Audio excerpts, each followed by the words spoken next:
Hello dear children. Children, in the class today we will study some very important and key terms related with magnetostatics. So the very first term of the day is magnetizing field. Children, what is magnetic field due to solenoid? We have already deduced an expression for it. The value of magnetic field due to solenoid is constant throughout inside solenoid, and the magnitude is mu naught Ni. Mu naught is the permeability of the free space inside the solenoid, N is number of turns per unit length, linear turn density, and I is current. So this is the value of magnetic field inside the solenoid when there is free space inside, air. Well, this term Ni is called magnetizing field. So magnetizing field is the product of linear turn density N and current I passing through it, Ni. Its unit is going to be what? Unit of linear turn density and current. Its unit is per meter and the unit of current is ampere. So unit is ampere per meter. Well, it is because of this Ni we can vary the magnetic field inside the solenoid. And this term Ni is very rightly called as magnetizing field. What is magnetic field inside the solenoid when there is free space? It is mu naught Ni. We can write it as mu naught times H. H is magnetizing field, as we have just understood. Remember, magnetizing field is a vector quantity. Magnetic field inside the medium, in the medium. Now, if we wish to apply magnetic field over a substance, what do? We place that substance in the core of a solenoid. Suppose we want to apply magnetic field over this box. So what we are going to do? We'll wrap a wire all around it, conducting wire, and connect the two ends of the wire with battery. So what will happen? This would be inside the solenoid. This would be inside the core of the solenoid, in the core of solenoid, and that way it would be subjected to magnetic field B naught. So what is magnetic field if the medium inside the solenoid is changed? That magnetic field is mu Ni, where mu is permeability of the medium inside the solenoid. Ni is as usual magnetizing field.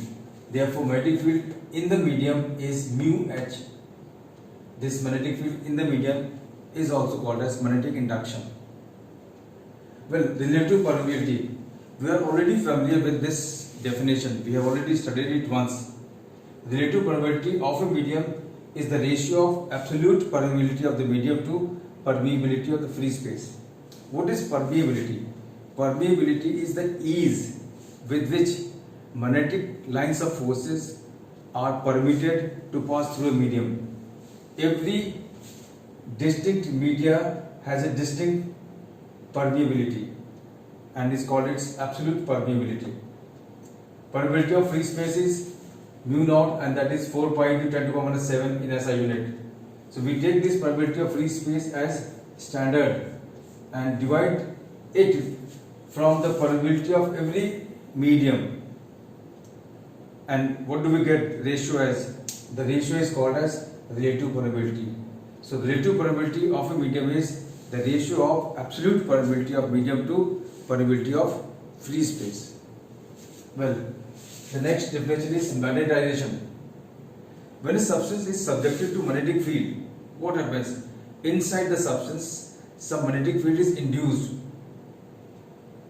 So, magnetization tells us the value of magnetic field which is going to be induced inside the substance.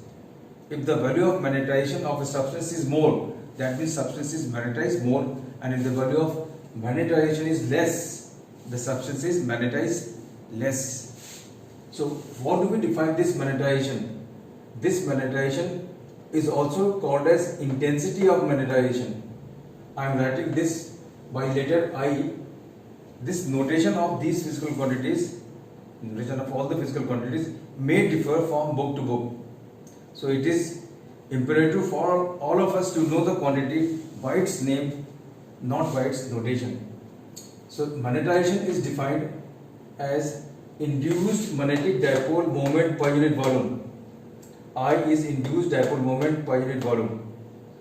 This is what is magnetization of a substance or intensity of magnetization.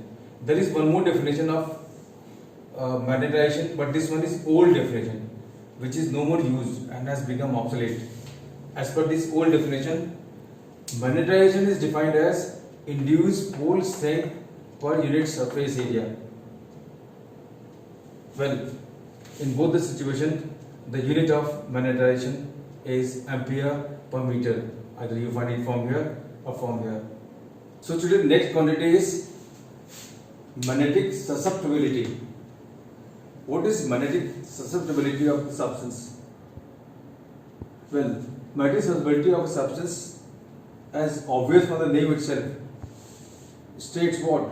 How much susceptible a substance is to magnetic field when it is placed in. Or it can be defined as the ratio of magnetization to magnetizing field. When a substance is subjected to magnetizing field, what happens? Magnetic field is induced in the substance. So because of H, this I is created. So this I and H, they are directly proportional to each other. And if we remove sign of proportionality, we get a constant, chi. So what is this chi? Magnetic susceptibility. This chi is I upon H. So magnetic susceptibility is defined as ratio of intensity of magnetization to magnetizing field. It is a constant for a substance. If we double value of H, the value of I is also doubled. If we halve the value of H, value of I is also doubled. And in the process, the ratio I is to H remains constant.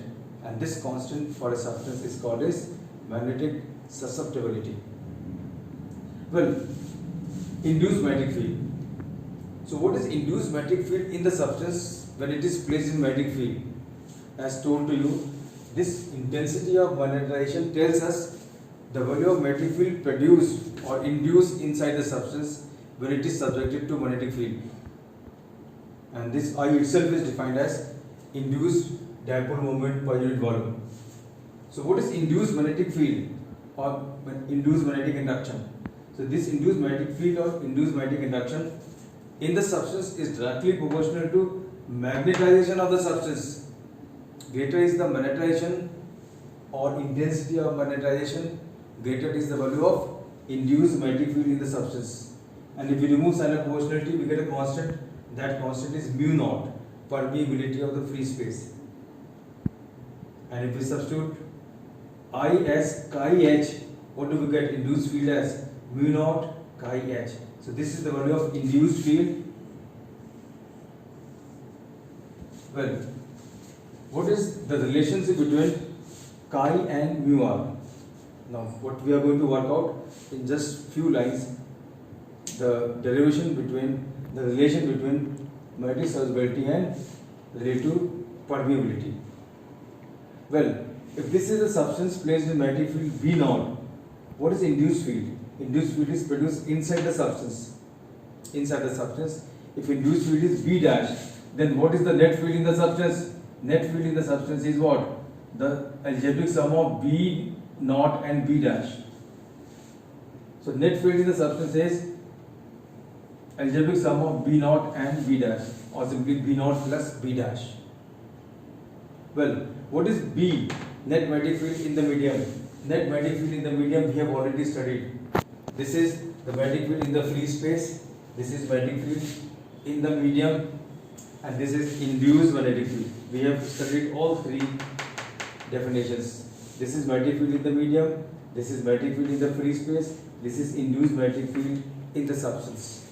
And if we substitute all these values, equation number 1, equation number 2, and equation number 3, right here. So what is this B?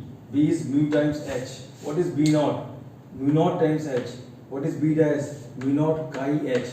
And you can see that H comes out common and cancels out. So what are we left with? Left side we have mu, right hand side we have mu naught plus mu naught times chi. If we take mu naught common, we get in bracket 1 plus chi. And if we change the side of mu naught to left hand side, it becomes mu upon mu naught is equal to 1 plus chi. And we already know that mu upon mu naught is what? Mu r, relative probability. That simply means relative probability is 1 plus chi, or chi is equal to relative probability minus 1. So with this we come to the end of today's class. Thank you very much and God bless you all.